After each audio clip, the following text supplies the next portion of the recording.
Okay. You're on. You're on. Welcome to Unity. Oh my gosh, what's the name of this class? New Thought and World Religion class. My name's Wendy, and it's good to have everybody here in person and online. How's the sound? Is that working for everybody? Okay. Looking for another mic. Okay. So the topic I've chosen today is heaven on earth. And I'm going to take it really right onto the edge, the metaphysical edge today. And we're going to go to heaven on earth. And it's going to be, is that possible? Is that possible? And I'm going to be honest, this is not going to be a journey for some of you. You might be interested in this right now in your life, and that's cool, because for me, this process started 50 years ago, okay? So, or longer. And and I'm going to own that I'm going to be a little selfish to keep us really focused on the beginning of this, so that there's not a lot of conversation until we get into the how-to part of it, or the what that might look like. Because I know when I talk about flawed premises, we could have a whole discussion on one flawed premise, but we're going to kind of move through those so that we can get to that. She knows this well. Okay. And I'm just going to start with 3 quick personal experiences that have brought me to this place right now. Number 1, when I was in my 20s, long before, it was 20 years before I ever heard of this. To me at that time, you guys would have been like devil worshippers. Okay. And but I was, my grandmother had long hair, and I would go stay with her and wash it, and then put it up in a French twist for the week and spend time with her. And one time I was doing her hair, and out of the blue, I went to a place and a moment I literally was in heaven. You hear those near-death experiences where they feel that love, and they know who they are, and everything is okay. And I went to that place. And it, no, and I never forgot it. I didn't understand it at all, but I could have stayed there for eternity and been blissfully happy. The second one is about 30 years ago. I had figured something out in my life that was really hard. And right after that, after I had figured that out, I was taken out of my body and taken with about 6 beings, and I was in a place, and we talked, and they said, "Are you ready to come home now, or do you want to stay some more?" This was when I first learned about Abraham Hicks. And they said, because all I had wanted before that was to die. That's all I wanted. I prayed for it every day. And I learned that, oh my God, this is who we are. This is what eternal life is. And it was like, oh my God, it's beautiful. And I decided I wanted to stay and figure some of that out here, okay? And what they did is they took me to a hallway, and they say you can take any door, or you can go to the end and just go to the end and jump. And so I didn't take the doors, I went to the end and I jumped. And what I saw, there was so much I saw, but the thing I really remember from it all is there were groups of beings, humans, I don't know what they all were, but they were creating, and it was so alive and so vibrant. And they were, and when I noticed if one was ready to leave that group, there was no loss. Nobody going, oh, please, or what are we going to do without you, or I'm going to miss you. That one just moved with grace and ease where they wanted to go. And this group just kept doing what they were doing. And when one moved in, they just became a part of it. And it was just, I really didn't even understand it until I started getting to some of this. So anyway, then about 2 years ago, I'm sitting in the Abraham Hicks class on Saturday morning, if anybody's invited to. And Spirit sometimes speaks to me with automatic writing. My hand shakes like a telephone call. And what it said was, Wendy, you have been studying these principles for 40 years, and you could teach a college course on them. You know you have the power to create any experience. So why are you still using these gifts to stick your finger in a die to hold back something that's not wanted? And you have this power. Why are you doing that still?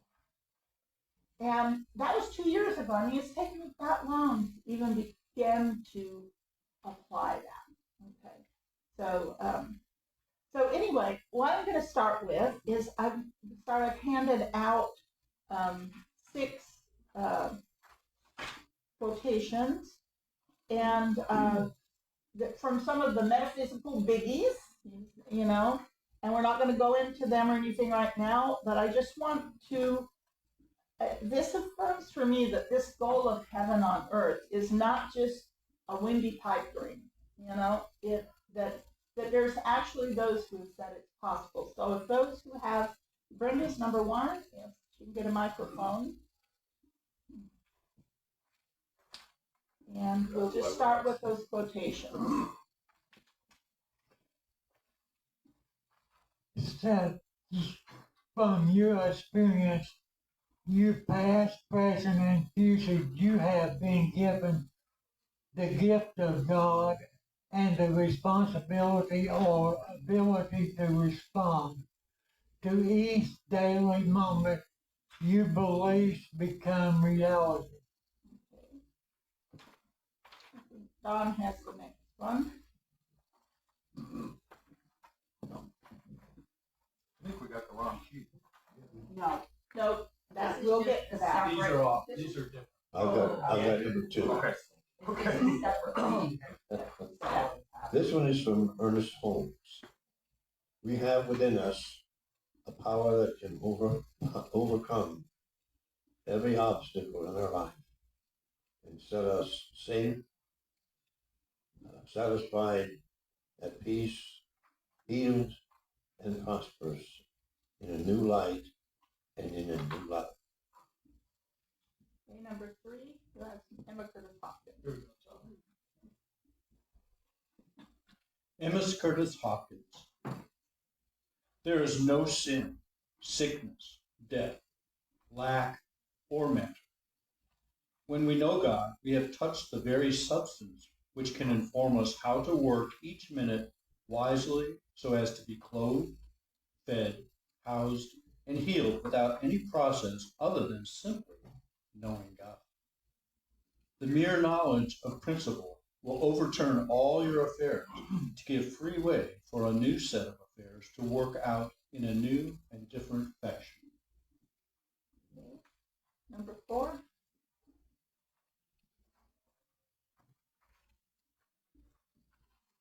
This is Myrtle Fillmore.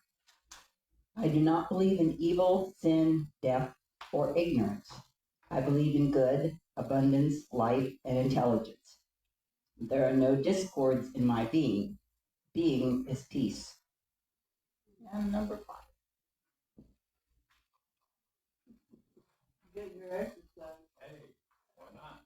Might as well. Well, no, I can read it next time. Mine's from the Bible, and Jesus is quoted in Luke 17:21 saying, "The kingdom of God is within you." And in 12:32, it gives your Father great happiness to give you the kingdom.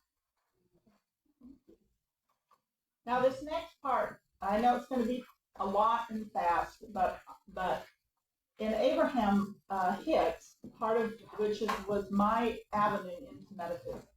And what she will say is, we come here for the contrast, we look at the contrast, we can see what we don't want, but then we want to move quickly on to what we do want. Okay? Well, in looking at this, again, I've been thinking about this for at least 2 years, you know, and meditating on it and that. And so for the purpose of this discussion, we're not going to debate whether these are flawed premises or not. I want you to just kind of assume that they are or imagine that they are. Ideas that won't work if you want to live in heaven on earth. It's not that they didn't work or that they couldn't work for you sometime, but for that goal that you can't hold on to these. So flawed, and everybody has it on the printout if you need to. Flawed premise number 1. There is something bad, wrong, unjust, broken, or evil, either in spirit or man-made, some evil being, person, place, or thing that must be stopped, fought, resisted, destroyed, fixed, controlled, or overcome. Flawed premise 2.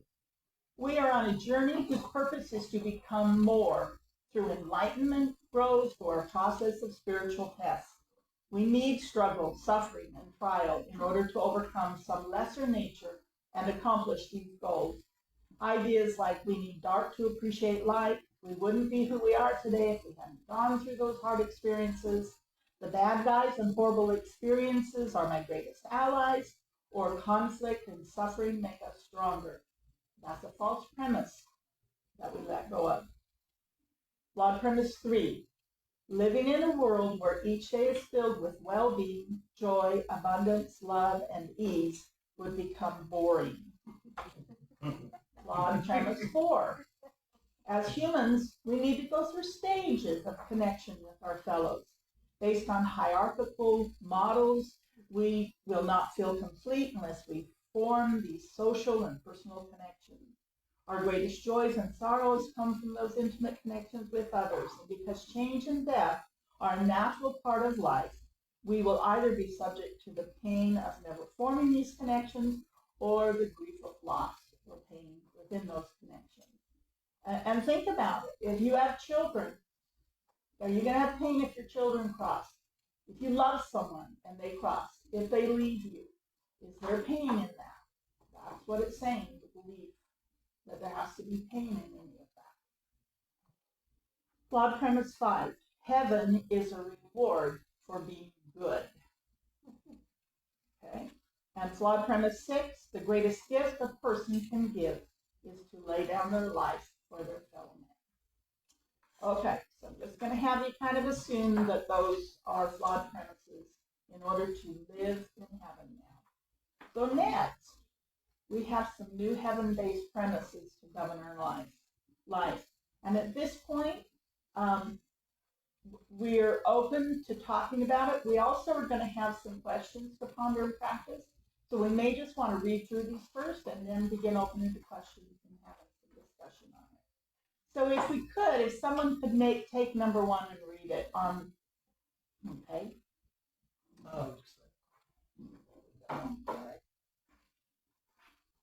There is only one presence and one power in the universe and in my life. God, the good, all-knowing, all-powerful, and everywhere present. I know that's a new concept amongst everybody. Number 2. Heaven is never boring, limiting, uninteresting, etc. In fact, it provides more joy, excitement, inspiration, motivation, wonder, and desire for life than all the old stories ever did.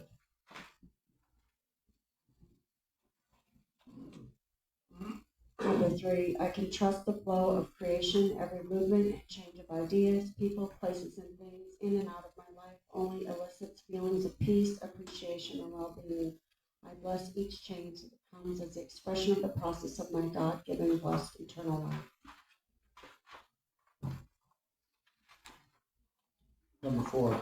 The goal of life is not growth, change, enlightenment, or becoming more. The goal of life is a delight in living. The experience of growth, change, enlightenment, or becoming more is just a byproduct that adds to the delight.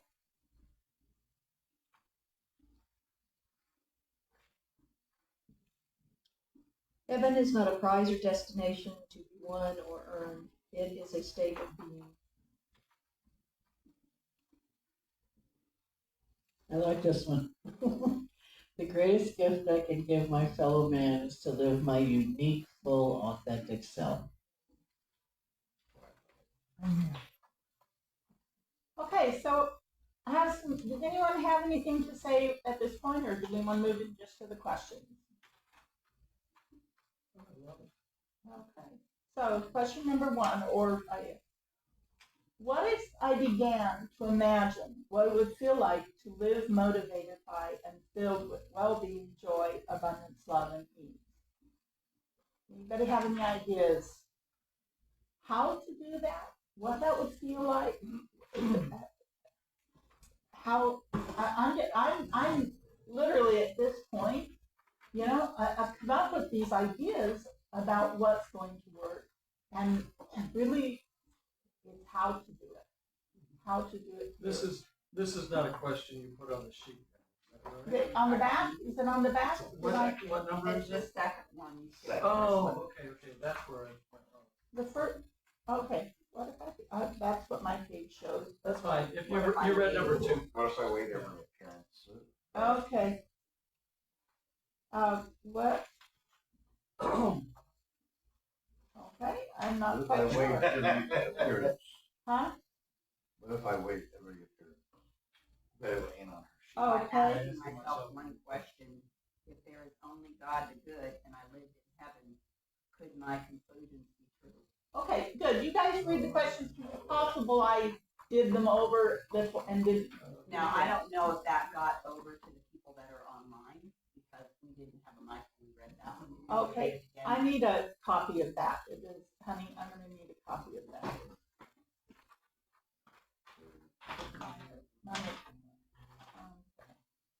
Okay. So for those online, what if I weighed every appearance by asking myself one question? If there is only God and good and I live in heaven, what would my conclusions be true? So, so pick any moment in your life, anything that you're working on, any idea of a relationship, and make a statement about that, and then see. Let's see, just see something going on in your life right now. Well, I'll start one. Our government is going to really hurt a lot of people right now. Now, if there is only good and only God and I live in heaven, can my conclusions about that be true? My conclusions about that be true? No. So then I look at it and I go, what kind of conclusion can I think of that could be true based on that?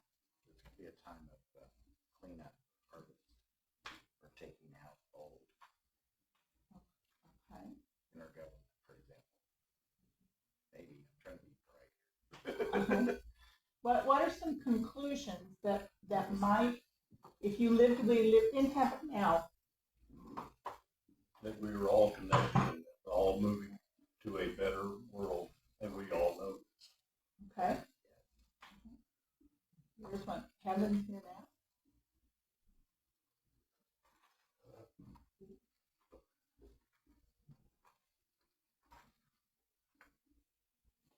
I would have to conclude that what would this have to do with me, my relationship with God?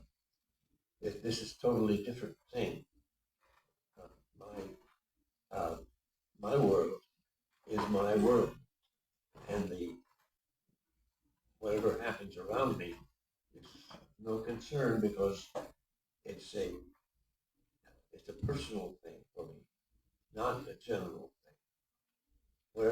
Whatever government is there, it doesn't make any difference for me because I'm in heaven.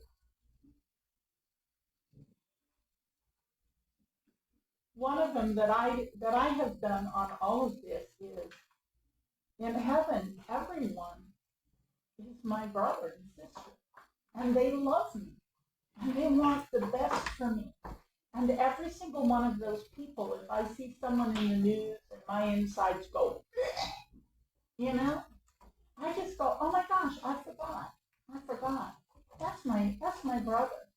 That's my brother who loves me and only wants the best for me. Okay? I was going to say that there's a spark of God in everybody. And yeah, we do have those who apply the principles of ego, which is, as we're told, edging God out. And so it's like putting a blanket over forgiveness, and sometimes it's just not there, you know. So if you lived in heaven, if the only thing I would ask is if there's only God and only good and I live in heaven, would that be true? No. That's all it's asking. If this were heaven, if you died and went to heaven, would that be true there? I'm gonna say that people do employ their ego, and whether you like it or not, you know, that doesn't mean they're not with God. That doesn't mean we don't see the God in them.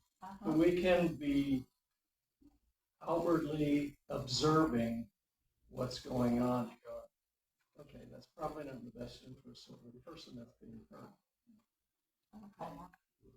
So I totally recognize that motivation within us that wants to help someone who is being treated poorly. And I totally recognize that we're not saying not to do any of that. That's not what we're talking about here. We're just supposing that we're in heaven right now.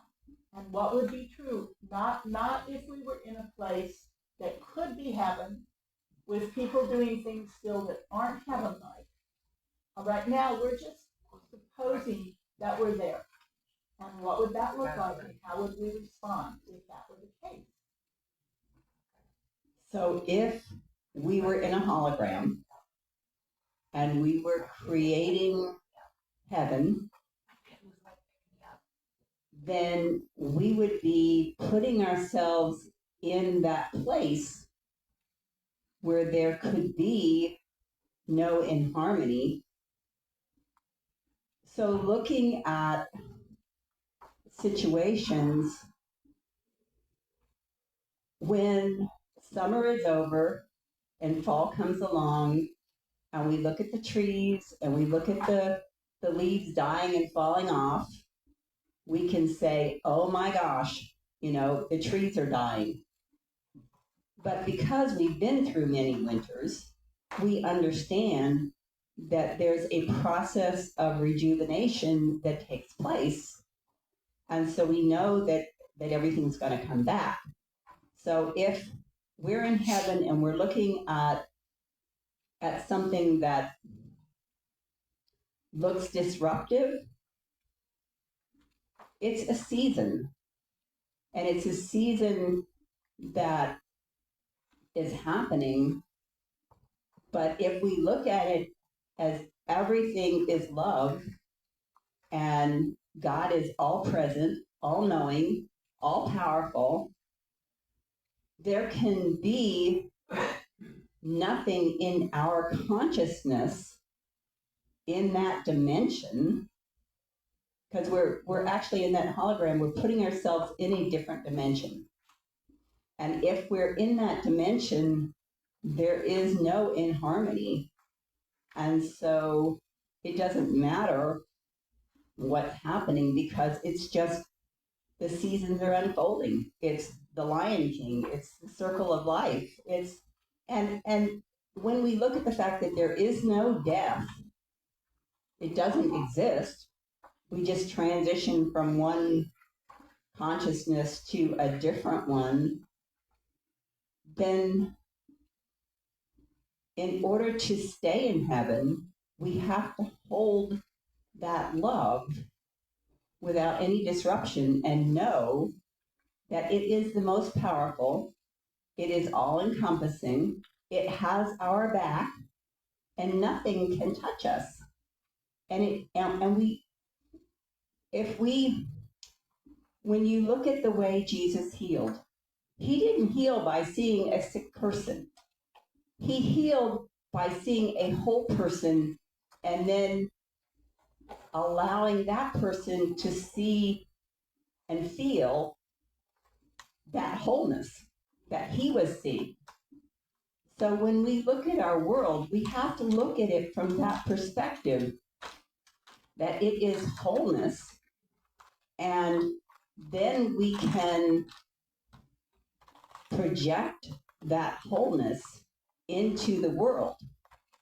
If we're in resistance against something, it's just going to get bigger, and that's not heaven.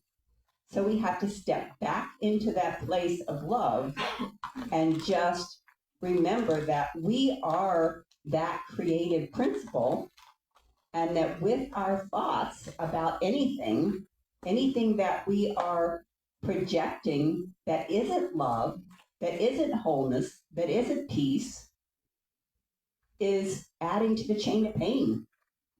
And it's not where we need to be standing if we're going to be standing in Christ consciousness. Thank you, Al. Okay. Again, I told you at the very beginning, we're going out on the edge, guys, with this one. You know, we're going out on the edge. And the concept that a person studying metaphysics is often putting their head in the ground and not looking at what is a little bit of a flawed premise too. The only difference is that if you give there's many situations in this world, and one person would say you should handle the situation this way, and another one would say you should handle the situation this way. And there's lots of different ideas about the way to handle the situation. And from my perspective as a metaphysician, is that when I use the principles to handle a situation, and I come from here and from here, and I know there is only good, I don't walk away from things. I participate with this. And participating with this, for me, since I've understood that, the situations that I've been in that were horrible, once I began to do this, the people that hurt me as a child, when I turned them into little children and gave them loving parents, and I want nothing but the best for them, and I want them to know love, and I want them to know how special they are. Now, could it be that they're still out there hurting children? I don't know. But there was nothing I had to give this world there. And I have everything to give this world now. And I know that someday I'm going to meet them. I already have started that in my dreams. I have been going to a place in heaven in my dreams. I'm sitting with my biological father and just being with his spirit. And for me, I just know that that's where my answers are going to come from. It's each one of us has our own knows for ourselves. And I'm not saying again at the beginning you should move into this arena right now if it's not comfortable for you. But I'm just giving some ideas to push around there. Okay, number 2, what would it look like and feel like to live a life motivated by and filled with well-being, joy, abundance, love, and ease? I saw a Twilight Zone or a One Step Beyond movie or something one time where this gangster dies and he goes there and wakes up and he's in this penthouse with beautiful women all around him and servants, and everybody does what he says, and they let him go gamble and win. He wins every time, and he's just anything he wants is his. And finally, after a while, he goes to the guy who's facilitating all this, and he goes, this has been great, this is good or anything, but he said, I am so bored. Send me to the other place. And the guy looks at him and goes, where the hell do you think you are? And the idea within me, the idea of if you're not trying to save somebody, you're not trying to help somebody, you're not trying to struggle, you don't have your finger in the dike, stopping the stuff. I honestly, even at this point, don't even know how to exist, because that's so built into the choices I made about who Wendy is. However, what if that is standing in my way of giving something so much greater to all those that I want to help? So how's that working for you? What does that look like for you, Zach? Okay. What things do we need to look at in our lives? So what Paul said about ego and that consciousness and your thing about the government's out to, like the negative focus on somebody. The difference in my experience of my highest state that I've ever been blessed with has been the absence of the judgment, which is, as a friend said, there's only love and fear. What do they say, like false evidence appearing real? So if you're seeing and experiencing these fellow brothers and sisters as enemies, you're going to see and treat and create. But anyway, you asked earlier, what do we do, or how does it look to find our way from the mental fear-based life living view to heaven living? And I find that it's always the letting go, like born again Christian, surrender, faith, all the things that people say are the in my experience, it's always the not doing. It's the letting go. It's a complete, it's like if you're living this life, you're sharing and helping us visualize here. That's all of the joy and peace and fullness that it can be. It seems like it's always more of a not doing, and it's a complete kind of emptiness almost,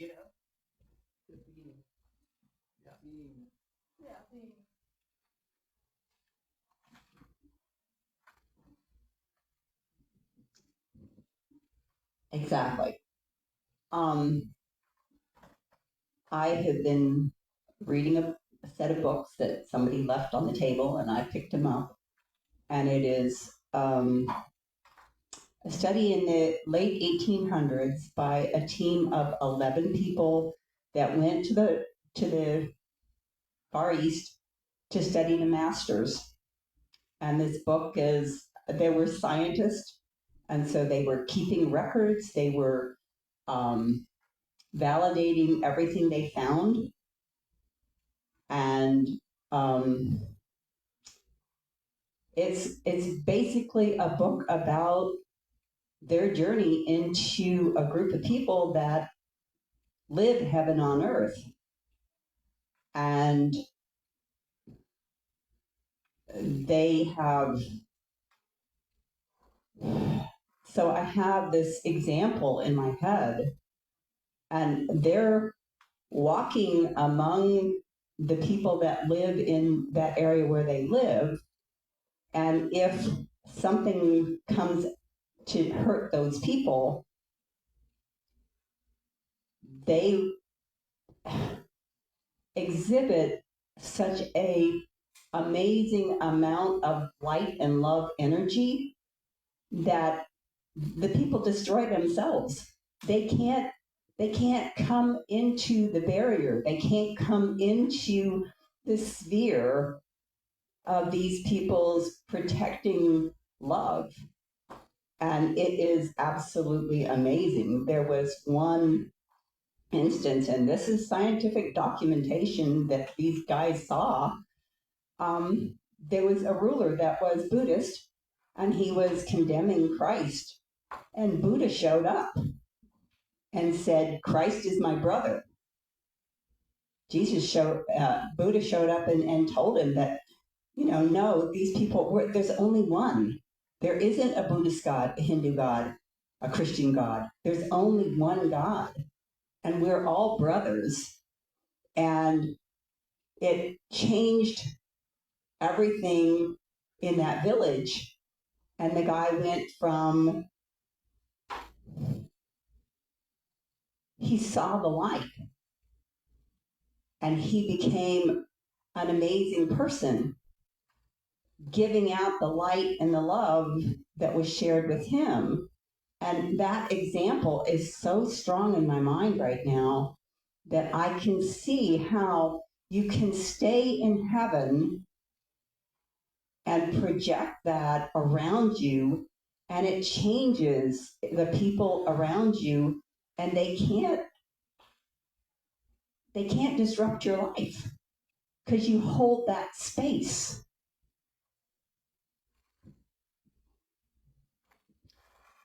The other day I was at home and just, I don't know, in a moment of just absolute peace and tranquility. And, and I was thinking when I was a child and I didn't have all these adult responsibilities that I do now, I felt great all the time, or much of the time.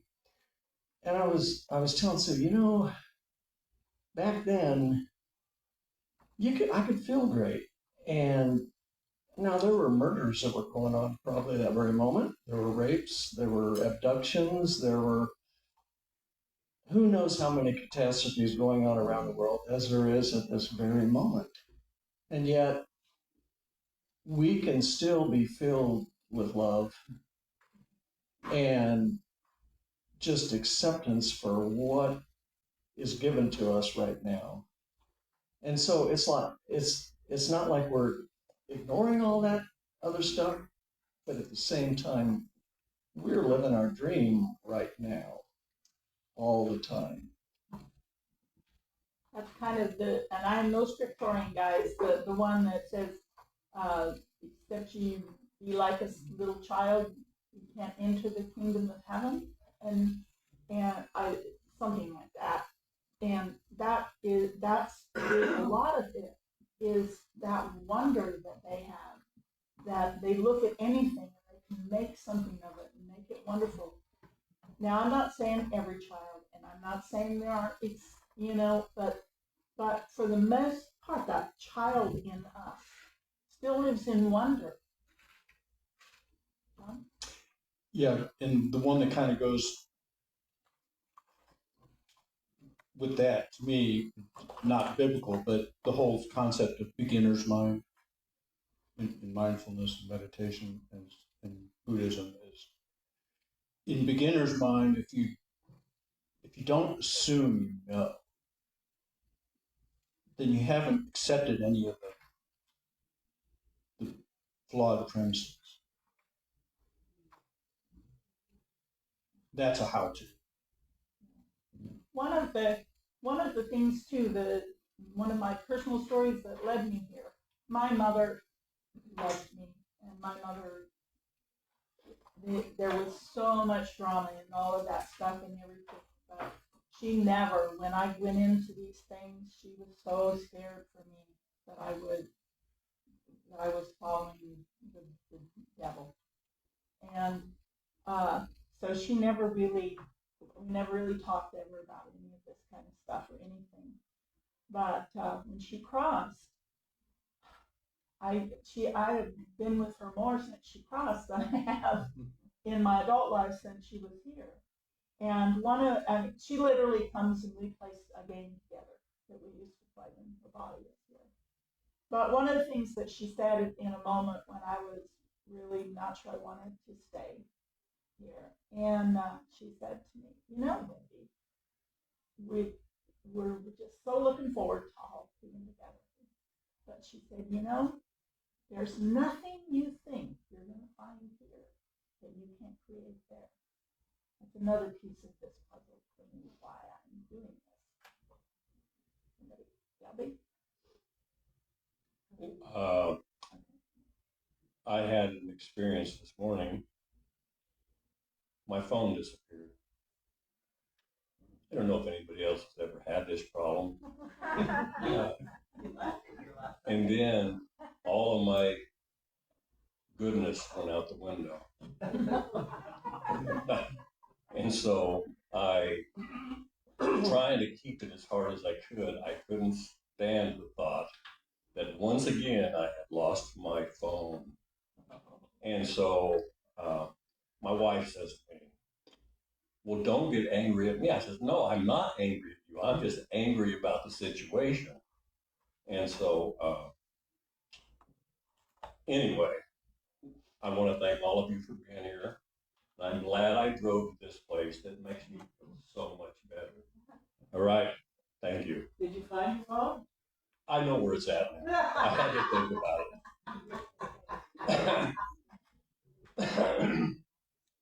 It was under the chair for meditation. You said you At believe one it. time. No, Okay, so what John was saying is that on the beginner's mind, I can't remember where I read it, but I was reading a definition of infinity.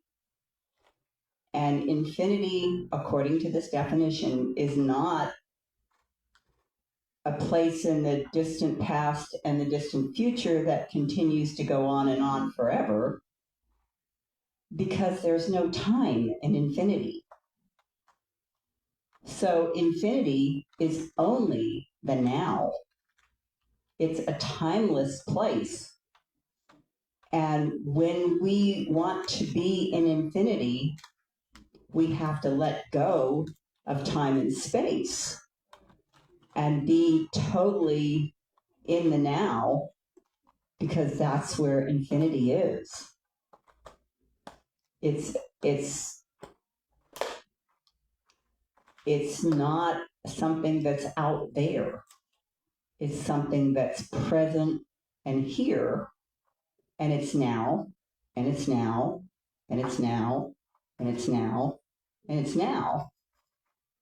But that's what it is. And when we're in that space, there's no disturbance. There's no disruption. It's just peace. It's just now.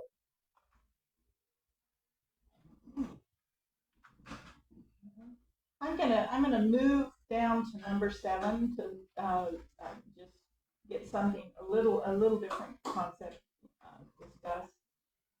And this came from years ago. I was in a 12-step meeting, and there was a young woman in there, and they were talking about God's will.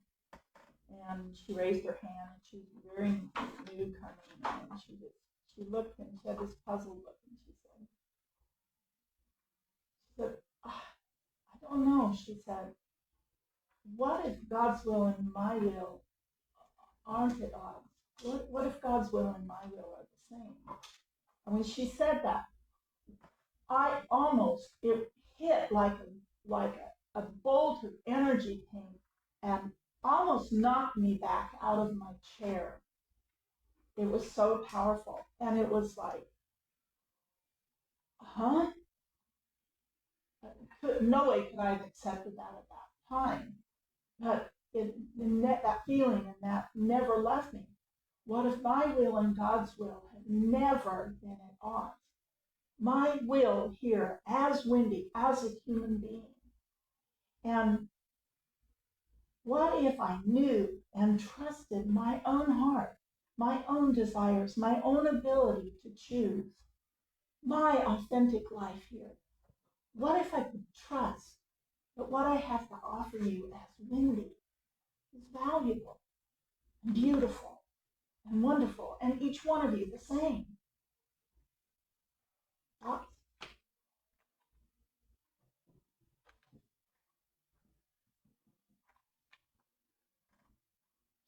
one of the basic principles that Abraham teaches is that we all have a higher self, a God self, and it's always within us. And that's what I think when Wendy was talking about, that will is the will that is behind everything that we do. And when we agree with that perception that higher self that we have, which is God, we feel great. We feel like all is well. And as soon as we retract, or as soon as we pull back from that ideal self that we have, we begin to feel bad. We begin to feel depressed. But when you can think of the highest thought that you can possibly think, that's God speaking to you. That's God saying, this is the ultimate truth for you. And doesn't it feel good? Doesn't it feel right?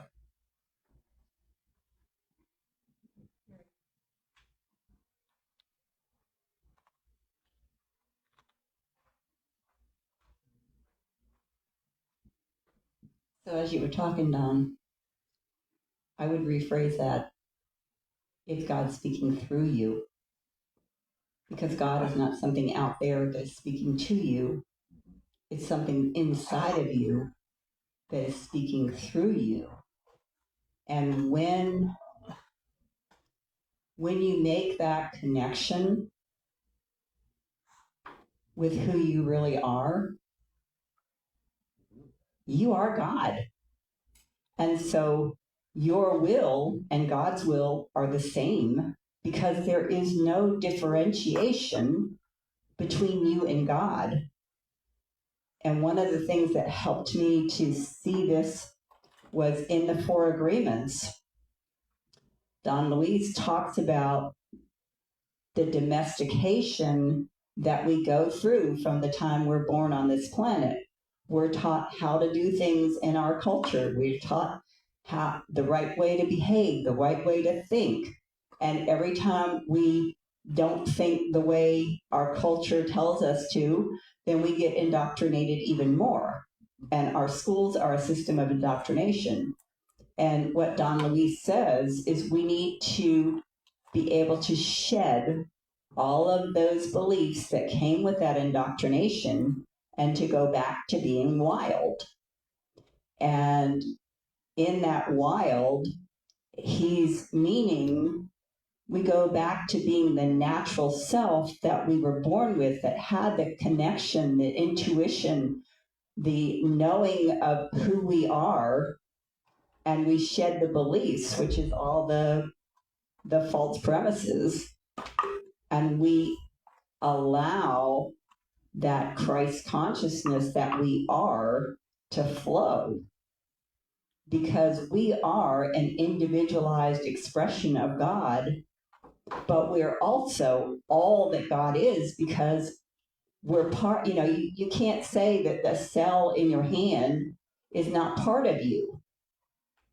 You can't take it away. You can't add to it because it's part of you. And so if God is everything that is, we can't lose any of us and still be complete in all that we are. So we are all of that, but we're also an individual in the duality that we call reality that isn't. We're in an individual expression, but in reality, there's only one. And so it's all our perception. And so we are God, and that's not a blasphemous statement. It's who we are. One more question, because we're running low on time right now.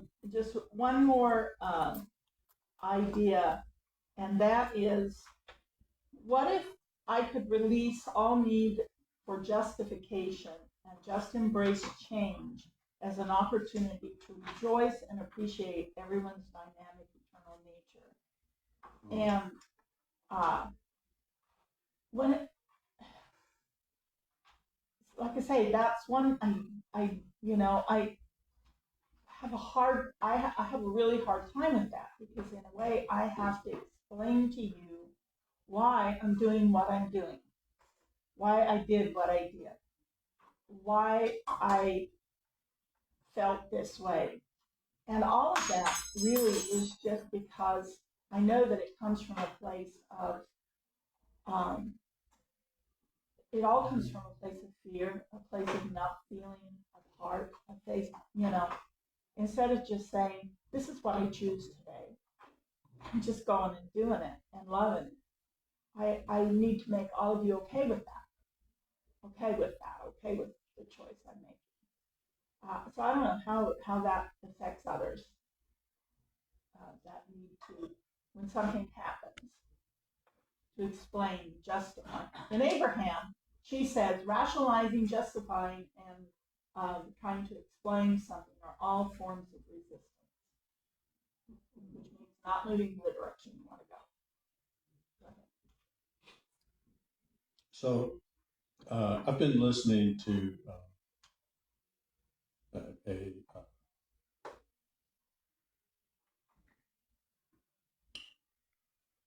on a radio thing about people having, doing telepathy, and that there's this field out there that where communication takes place on a non-physical level. And I think that a lot of the justification, rationalization is all a part of material three-dimensional connection. And in absence of spiritual connection, there's like this need to, that fear of being totally separate, and that need for connection, which can be even more fully fulfilled through spiritual connection. That's my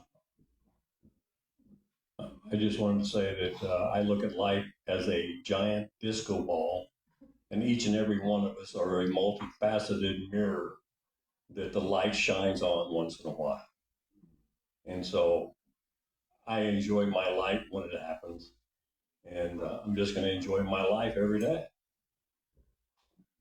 Even when you lose your phone. Yeah. So does this end at 10 after or quarter after? Quarter after. Okay. Okay. So this is one that is another one of how might it feel, the number 3, what might it feel like to form strong, important, perhaps intimate connections with others without forming any dependency on that connection? How might that feel? What might I need to think differently, in order to do that? Even though I didn't find my phone, it does show once again my frailties in life. I'm finding that you get what you need when you need to get it. And that if you just stay out of the way, whatever it is that you need to know when you need to know it will be there. And I have an extremely difficult problem with just staying out of the way. That's all I know. Eric, are you raising your hand? No, I'm agreeing. I've been there myself. Cameron? Oh. Before this ended, Wendy, I want to thank you for how you put this across in helping. Earlier, you were definitely creating what I think is the key to being in what you'd say, quote unquote, the right place, is feeling the feeling, not thinking it. We've done a lot of talking and thinking, and I just wanted you to know that you were creating that. I really appreciated you sharing, helping us remember that. And I I think that's all. The feeling is the thing. And when you talk about this being in this strong place earlier, when I was talking about what Paul had said and what you said, it's the not judging. It's like when you can let whatever's happening around you, you don't have to accept that it's right or wrong or it's the best way for, you can say a 4-year-old maybe shouldn't eat cake for every meal and know that that's not really cool, but that doesn't make them bad. So if you could translate that to our fellow, to everything that we all are in our own learning place and different experiences. And I suppose that place that you experienced where all the people were just coming and going and accepting each other and not being attached, that they were also thinking and feeling and being different and didn't always agree on everything, but they didn't have an emotional charge around it of that made them bad different, or the bad guy. My answer to that question that you posited was that that we are fully responsible for our experience. So that's the answer. The way to not be dependent is to maintain that awareness that we are our own responsibility for how we feel, think, and what we experience in total. Right. So, in conclusion, we're almost out of time here. In conclusion, I guess the thing for me to think about it, and again, I said at the very beginning, not everybody came here to learn this, even wants to learn it, is not a part of it. So anybody here that is like, that isn't really resonating with me, I'll just say what my Abraham Hicks teacher, again, my Door into Metaphysics, said. When the very first tape I heard, it said, if you pick this up and it resonates with you, listen some more. Take it, do some more stuff with it. And if it doesn't resonate with you, put it down and go find what does. Okay, go find what does. And because it resonates with me, and because so many of my experiences in my life that have led me to this, to how to do this. And I believe with all of my heart that it's possible. It is possible to live in this world among everyone, playing out their own creation, and to live in this world and live in heaven amongst all of that. But I can't do it holding on to the same old beliefs, the same old ideas, the same old fears. I have to be willing to let go of that. And I have to really be able to do it, because when Donna and I got married, I was married 2 times before that. My belief is marriage. I come from a Mormon background. You get married for all time and eternity. So a divorce is a pretty serious thing. And I ended 2 marriages. They didn't end it, I ended it, because I said no to abuse. Not physical, but other kinds. And no to addiction. And so when Don and I got married, in our vows, what I said was, I will support you in your relationship with God. We will come together and stay together as long as we want to be together and support each other in our relationship with God. And you know what? The worst fear in my life is losing him. You see how I'm not living what I really believe? And so I have been working on that. I mean, he's almost 95. There's only so long he's interested in staying around. And I have got to start doing whatever it takes to let go of the belief that there was only one person in this world that could ever really know me and love me, because he's the only one I have ever felt connected to. Do you see what a lie that is? You see that lie that it's never going to allow me to live in heaven, because I don't own that man. He owns himself, and he has the right to come and go as he pleases. And you know what? He is not my source. My source is me and runs through me all the time. And so that is why my understanding of my connection with source and the true power behind all relationships, when that is never in question, we won't face those things anymore. We will love fully and release fully and be open to loving again, fully, without suffering. So that's what I have to say. Do we have any announcements that I'm supposed to? Announcements? I'll let you go. Would you? Sure, I'd be glad to. So join us this evening and every Sunday at 6 p.m. for a peaceful group meditation session. Whether you're a seasoned practitioner or just starting out, all are welcome. We're excited to welcome Jerry Stefaniak as our guest speaker next Sunday. Jerry was a longtime spiritual teacher who served at a Unity Church of Christianity in Houston, Texas, and is well known for his deep work with the Course in Miracles. For 20 plus years, he led countless workshops and classes that have inspired and uplifted many. We're grateful that he and Patty found us, and we look forward to the wisdom and heart that he'll share with us next Sunday. Next Sunday in the New Thought and World Religion Adult Education class, join Amy Burnett for part 1 of her class, Power Up.